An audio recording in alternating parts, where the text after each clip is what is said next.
Chapter 1. The cry in the hallway. It was a freezing winter night in Chicago, Illinois, where Lake Michigan's winds sliced through the city, rattling the skyscrapers of the Loop. In the heart of downtown, the Grand Meridian Hotel stood as a palace of opulence, its crystal chandeliers casting golden light across crimson carpets. On the 30th floor, the hallways were hushed, with only the hum of air conditioning and the faint echo of an elevator in the distance. It was there, in a dimly lit corridor, that a billionaire, renowned for his icy resolve, collapsed against the wall, his face buried in his hands, sobbing with a pain no wealth could soothe. He was a commanding figure, head of Sterling Ventures, a tech colossus dominating global markets with AI software, streaming platforms, and cybersecurity innovations. His image graced Forbes and Fortune covers, clad in bespoke suits, silver-streaked hair swept back, his gaze intimidating rivals. He mingled at charity galas, dined with senators, and spoke at Davos, always with a calculated smile. But that night at the Grand Meridian, he was just a shattered man. A recent divorce had left him alone. His son's death in a car crash years ago still bled, and his partner's betrayal, plotting to sell company secrets, threatened his empire. His sobs, muffled by the thick carpet, reverberated in the empty hall. He didn't hear the creak of a cleaning cart approaching. A maid, in the hotel's standard uniform, navy skirt, white blouse, shiny name tag, pushed the cart, laden with folded towels and cleaning supplies.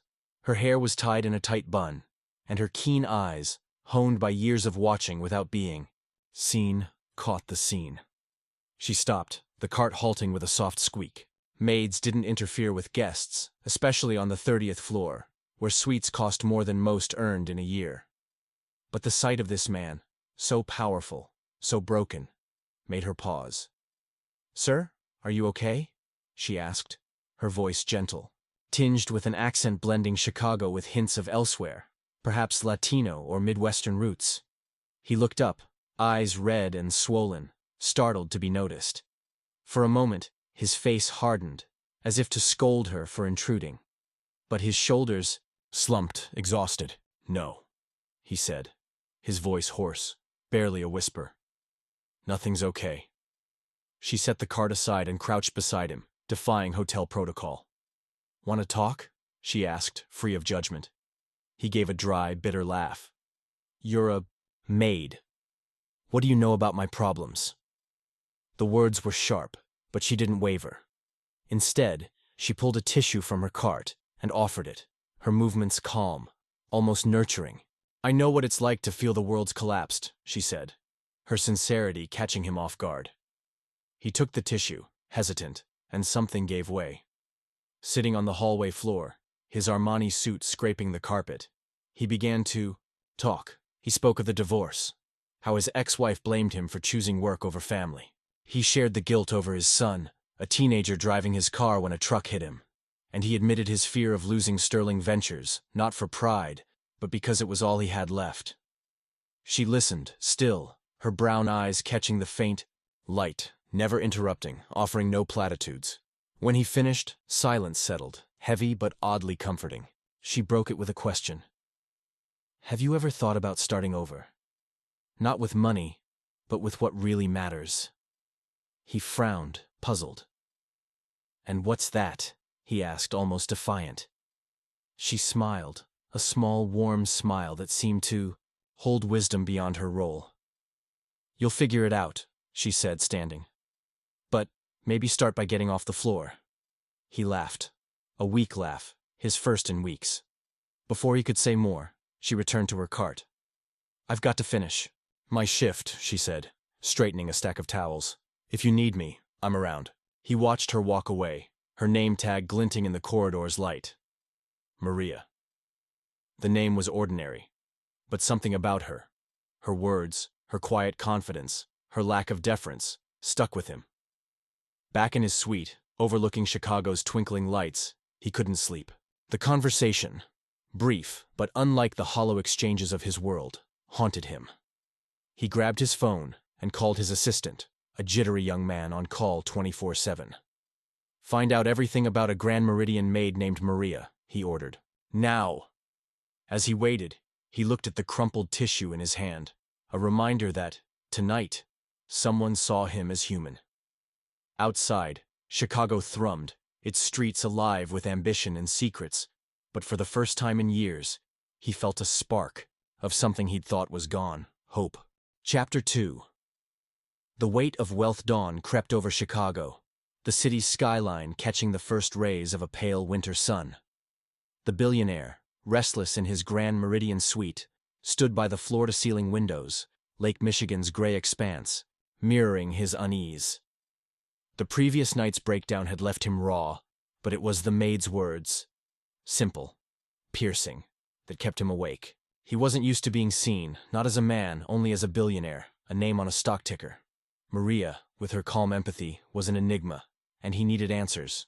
He called his assistant, demanding a full dossier on the Grand Meridian's Maria Lopez. Employment history, background, connections, anything to explain her. At Sterling Ventures headquarters, a glass monolith in the loop, he tried to focus. Board meetings loomed, centered on a merger with a rival tech firm, but his partner's betrayal, a clandestine deal to sell AI code to a competitor, cast a shadow. The company's stock wobbled, and investors whispered about instability. He fielded calls, his voice sharp, but his mind drifted to the 30th floor hallway. By mid-morning, his assistant delivered a slim file. Maria Lopez, Chicago-born, no criminal record. Hotel maid for 2 years. It was too clean, almost curated, fueling his suspicion. He returned to the Grand Meridian, lingering in the lobby, its marble floors gleaming under chandeliers. Maria was on shift, pushing her cart through the lower floors. He watched her work, folding linens with precision, greeting guests with a warmth that felt unforced. He approached, masking his intent, with charm. "Thanks for last night," he said, his tone stiff. She nodded, her smile polite but reserved. "Just doing my job," she replied. But her eyes held a glint of caution, as if she sensed his scrutiny. Their talk was cut short by a supervisor barking orders, but it left him rattled. Maria wasn't just a maid. Her poise, her measured words, suggested a past beyond housekeeping. He hired a private investigator, a grizzled ex-cop who knew Chicago's underbelly. The PI dug up a lead. Maria had been a data analyst at BrightPath Technologies, a startup Sterling Ventures acquired and dismantled 5 years ago. The takeover had enriched him, but cost hundreds of jobs, including hers. The connection hit, like a punch. Had she known him that night? Was her kindness a ploy? He confronted her in a service corridor, away from guests, holding a printout of her old BrightPath resume. "You worked there," he said, his voice low. Her face tightened, but she didn't deny it. "That was another life," she said, steady. "Your company left me with nothing." Guilt surged, but so did doubt. "Why help me then?" he pressed.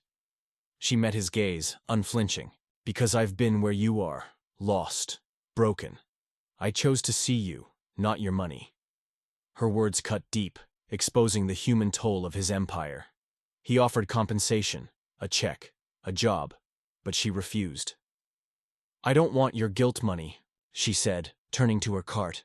"Figure out what you're running from." He stood, the weight of his wealth crushing, as Chicago's pulse echoed outside. Maria was no ordinary maid, and her past tied to his own was no coincidence. He vowed to uncover her story, even if it meant unraveling his own carefully constructed world. Chapter 3.